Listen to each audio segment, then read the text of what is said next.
Welcome to the UK Planner podcast. In this episode, we talk about memory spreads and having two planners, the dangers of snacking while planning, and lastly, editing your spreads when you're sharing them online.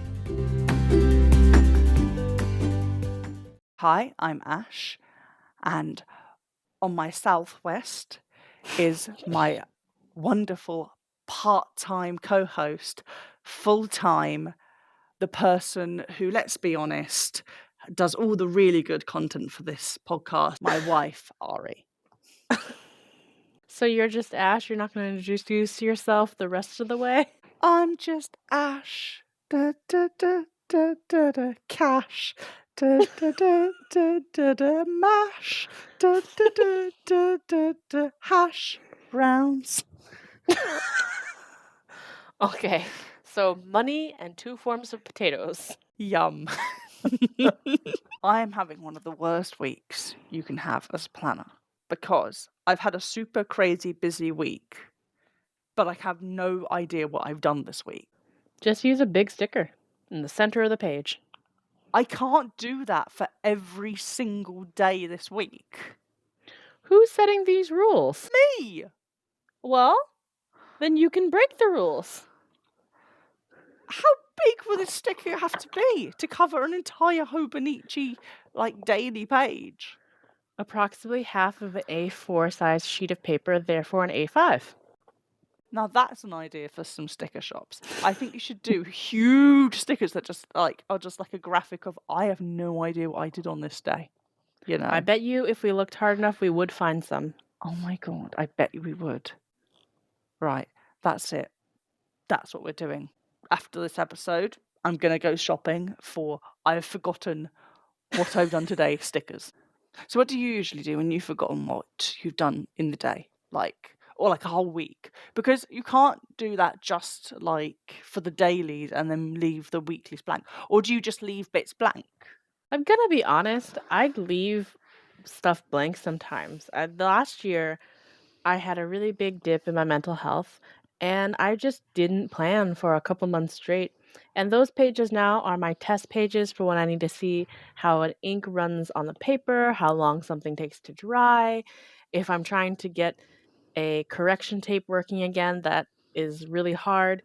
I use those extra pages that I didn't use for that kind of stuff. And to be honest, I think it was when I let go of feeling required to fill every single page out weekly, daily, monthly, that I started getting a little bit happier and more comfortable in my planner setup, because I think it's a lot of pressure to have to fill out every single thing and always write everything down.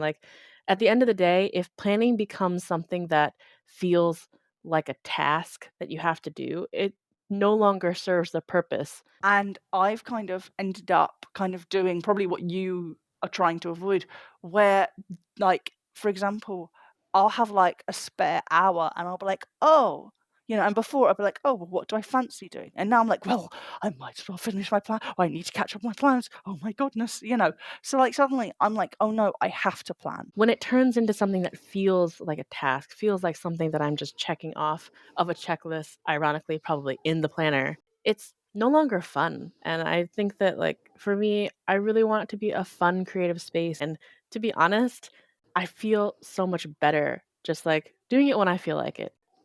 I will honestly just find some type of prompt online, sometimes from other planner folks that I've seen, and sometimes even those Instagram posts where people will say, here are the journal prompts for the month of whatever. Sometimes I'll pull one of those and I'll just write a little bit, or I'll write about how I'm feeling in that moment, even if it isn't necessarily on the day that it happened.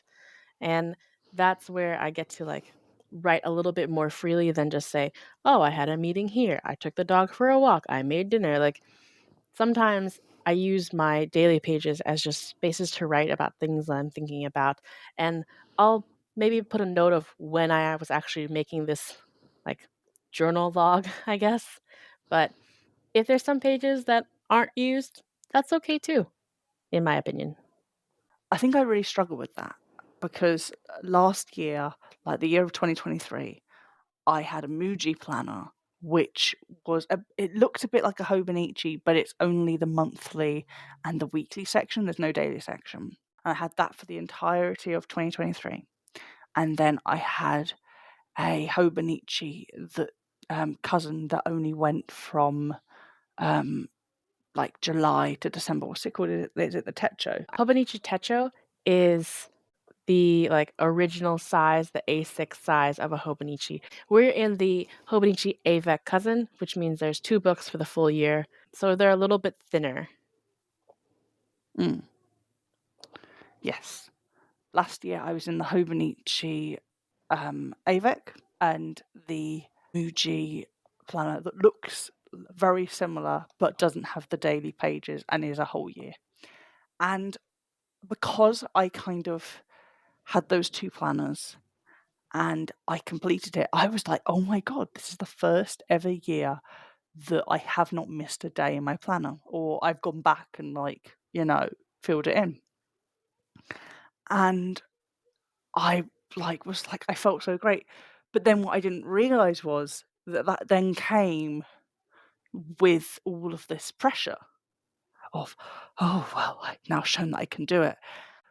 Now, don't get me wrong, I do feel a little bit sad sometimes when I go back to my planner and I see that there's a bunch of missing pages that I haven't written on, and so it's not that I've, like, just freely let go of, like, "Oh, it's okay, it'll be fine, I'm free, happy, and frolicking through the forest." No, I do understand what you're saying, and I do feel sad sometimes. Like, I kinda came into 2024 way too hot, like, maybe, like, the beginning of, like, March, maybe end of February. I also then decided to add, like, an additional cousin, and I was like, "Oh, well, it's fine. Well, I need this and I need that." And I've now like, it's only March, and I'm like, "Oh my goodness, what have I done?"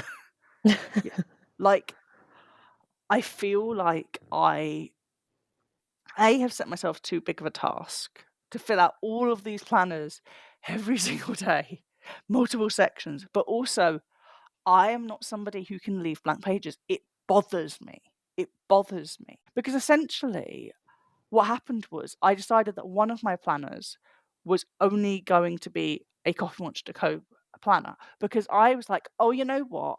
I have loads of Coffee Monster Co. stuff from like years that I've just like haven't had the right moment to use, or, it might just be for Lunar New Year, but then I have this other Lunar New Year kit and I only have one planner, so. So I was like, if I have, this Coffee Monster Co planner, oh my God, my life will be so much easier because I can just carry around my Coffee Monster Co stuff.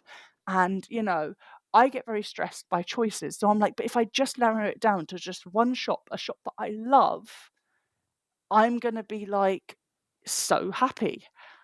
And the thing is that that is the planner that I keep going back to because it is so easy just to carry kind of one shop's worth of stuff.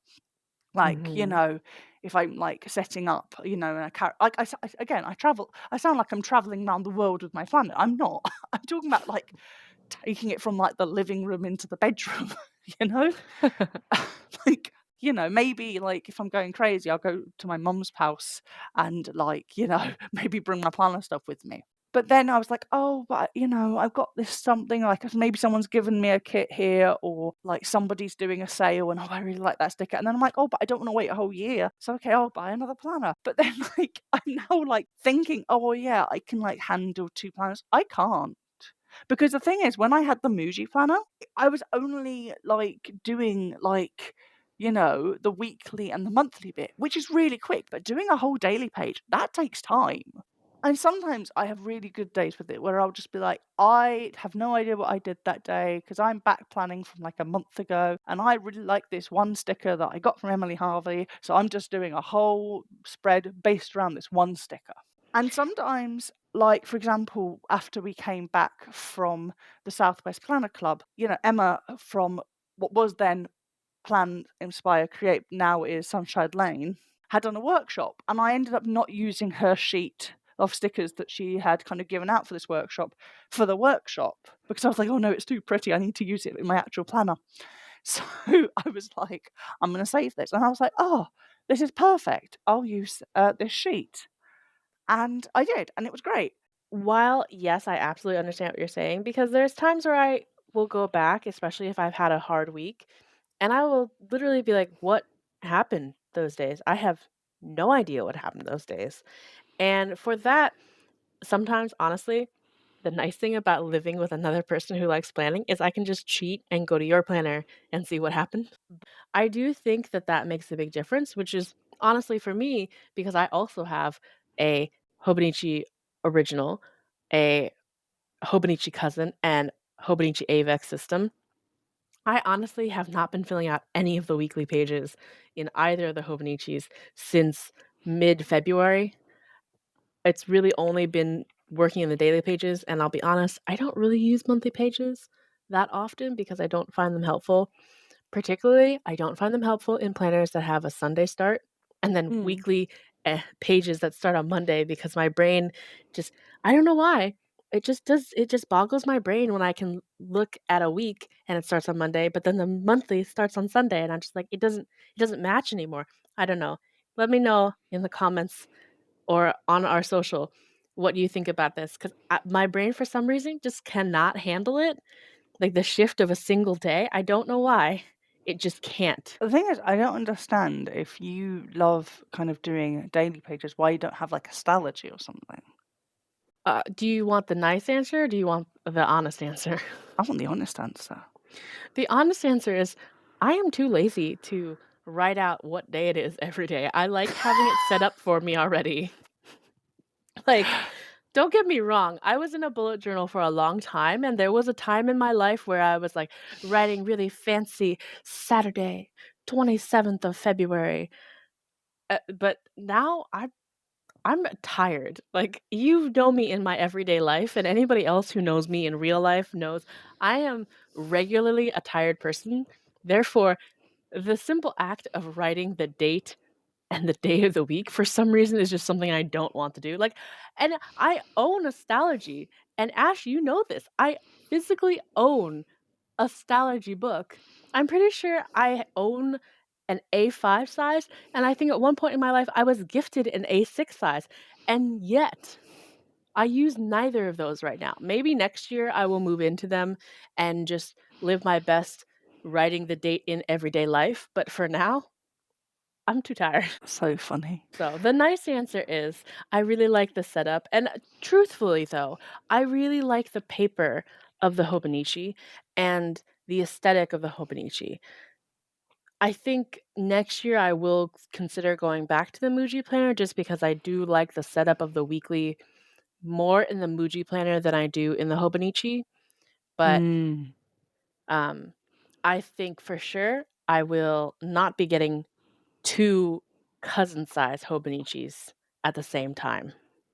To be very honest, since this happened before we actually started the podcast, the reason that I have 2 cousin-sized Hobonichis is because we got the AVEC, we ordered that a lot earlier, and then we found a way to access the simplified Chinese version of the Hobonichi, which only currently, at least for 2024, comes in the single book, the full book.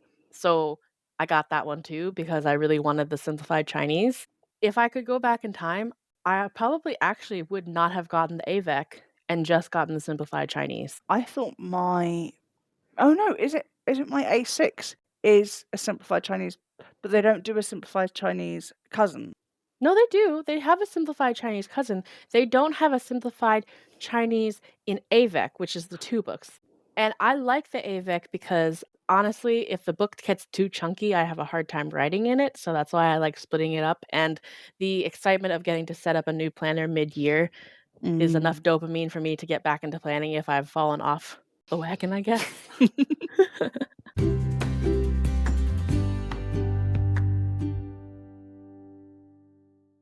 Controversial question. Do you eat while you're planning? Never. You've never had a little snickety snack while you're planning? Oh, no. Pop in a couple grapes, maybe an almond or 2, you know, just like just small, Not gonna just take the little. risk. Mm. Do you snack while you're planning? I mean, I'm not having a full multi-course meal, but I might have like a granola bar or iced coffee boba, just like a little something An off. iced coffee? I'm a part of the alphabet mafia. I have to have an iced coffee once in a while. No. Your rainbow status does not allow your superpowers when it comes to the staining power of coffee. If you spill a little coffee, make it a coffee themed spread, you know? I've done that once. I know. I've seen it. It stank. Like, literally stank of coffee. I hate the smell of coffee. It turns my stomach. This is not the year of planner coffee. Yeah, but a lot of people plan to have coffee in the year. Oh my god. Why do you think there's so many coffee themed stickers? Good for them. Good for them. Not for me. It's not for me. And that's okay. Doesn't have to be for everybody. Good. Nothing should be for everybody. Human rights should be for everybody.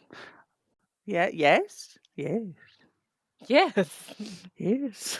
How do you respond to that? Correct. You said that nothing's for everybody. And I'm like, no. Human rights, that's for everybody. I mean, sure, if you want to go that way. Oxygen should be for everybody, you know. Clean water should be for everybody. I think clean water falls under human rights. You have to ace me, don't you?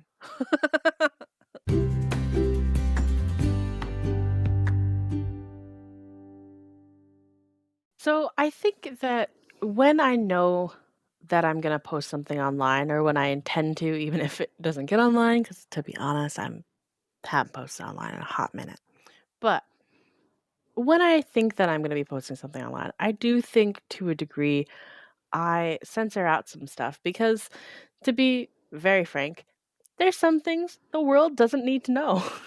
And some things that I think I've become more open to talking about publicly now as I've gotten older and I've gotten more comfortable in myself that I wouldn't have wanted to talk about or post about when I was younger. Like, mental health is something that I am talking more and more about publicly, more and more about with other people outside of my very inner circle. But I think when I was really new into planning and new into posting, I didn't like putting a lot of detail about where my mental health was when it was down.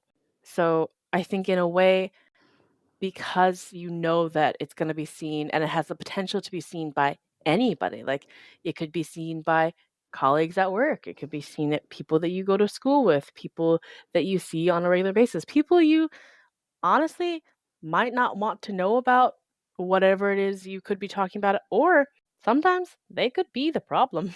They could be what you're talking about or writing about. So I think that Instagram, especially at the very beginning, was a very curated space where people posted the stuff that they liked the most, they enjoyed the most, that they were most proud of, like the pictures that they were really proud of, the adventures and the trips that they went on. And because I know that there's the possibility that young children could run into my posts, not that I think that there are kids looking at my Instagram, but even the possibility of it, I think about that as I'm making posts, so I don't typically swear in my captions. I don't typically take photos of spreads that I may have sworn in or I may have talked about more sensitive things.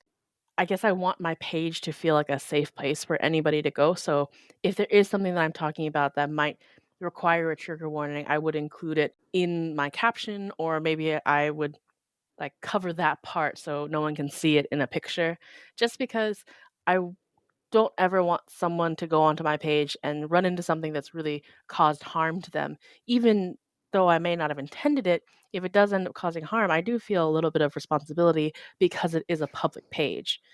But then isn't it ironic? Because I always think of a planner as kind of this place where you can put whatever you want. You can vent. You can, write about your like deepest, darkest secrets and wishes, and know that it's causing no harm. There might be something that you just need to get out in one form or another. especially if you're doing, like, let's say, like, a weekly planner where it's kind of noticeable if you don't post, like, and you might be like, "Oh, well, I've posted every single week for, like, maybe coming on years at this point. If I don't post this, it's gonna be noticeable, or I'm gonna be really sad not to kind of have that kind of engagement in the community, or, just kind of getting to kind of share." And, like, then you have this thing of, "Well, I could blur it, well, I could put a Post-it note over it," but then it's obvious, and then people, like, I'm not saying that people judge you for putting, like, a Post-it note over a certain section, but, like, at the same time, not everybody feels okay with that. They might be like, "Oh, well, I'm kinda setting this specific aesthetic in this photo." And they might feel like they want to be open with people and kind of be vulnerable, but also they feel like they don't want to share everything.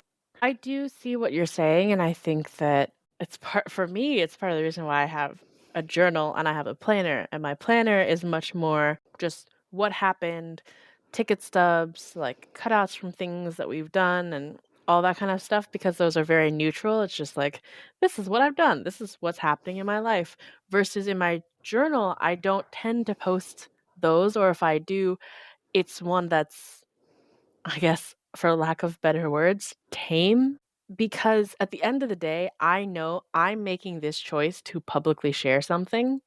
So, on one hand, I do, like I said, feel a little bit of responsibility of I don't want anything that I write to cause harm.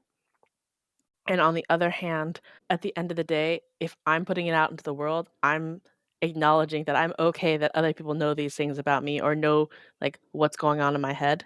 And so even though maybe this hasn't happened for me, but maybe I hypothetically in a situation where I've been posting every single week my weekly spread and then one week I don't, yeah, it might kind of throw off the rhythm of my posting, but at the end of the day, if I don't feel comfortable posting that, I won't. Ultimately, when it comes to any public space or social media, I think people have the right to choose to not post something or to post something and like know that it's going to go out there. And I think it's good to talk about the harder things and to talk about mental health and talk about things that we struggle with because at the end of the day, we're all humans. We all struggle with various things.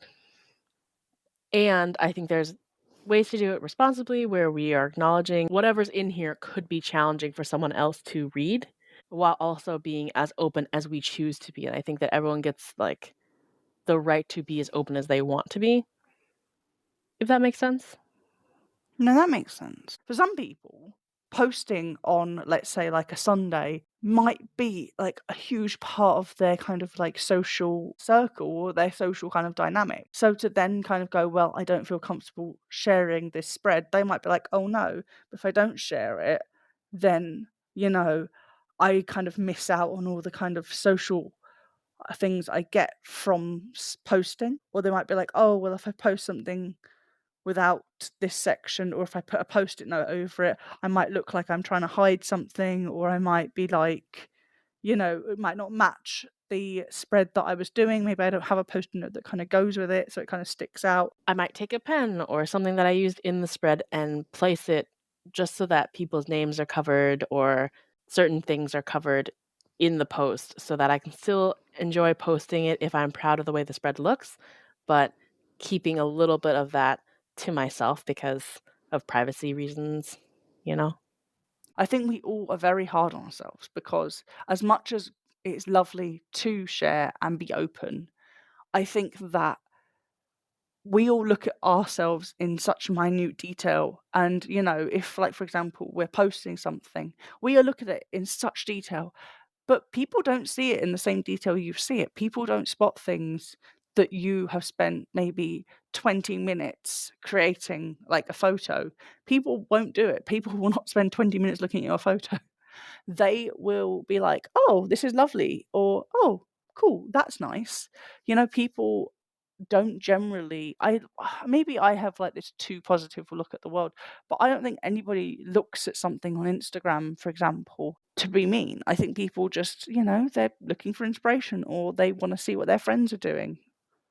Obviously, there are some trolls out there, and I'm sure that you've seen them. I'm sure folks listening have seen them. But at the end of the day, for the most part, I think, especially within the planner community, I think there tends to be a fairly positive, like, vibe, I guess, about the planner community. Like, people tend to be very supportive, very excited when things are happening, when things are positive, and then also pretty supportive when things are not going as well. Like, I've seen a lot of really great comments, even on some of my own posts where I've said, "Hey, to be honest, I haven't posted in a long time because I've not been doing great." And people have said, like, "Hey, I hope things are getting better. I hope that you have a better week." And those comments are really nice to see because sometimes, and I'm sure most people have felt this, sometimes you feel really alone, even though maybe intellectually you know that you're not the only person struggling with mental health or chronic health or whatever it might be. It can feel really isolating. And I think that the planning community has been a really nice place to be open or even more open about that because there's a lot of understanding there. There's a lot of people who are like, "Hey, yeah, no, I get it. Like, I have bad mental health days, I have bad chronic health days, but hey, we're glad you're here and we're glad that you're doing okay enough to post." And I think that it's really uplifting when you see those kinds of responses. So being more open in your posts can be really positive. Yeah. Wait, should we tell people about what's happening next week? Mm, Who we're having on the podcast next week? Are we jinxing it? we might be. We'll leave it as a surprise. All right. Thank you so much for joining us, whether you're coming back from a different episode or this is your first time hearing us. We are so glad you're here. As always, everything will be linked below. We would love to hear you on socials at the UK Planner Podcast on Instagram. And thank you for being with us. We hope to have you in another episode. I hope your washi is straight and your stickers go exactly where you want to place them. Thanks so much, everybody. Bye.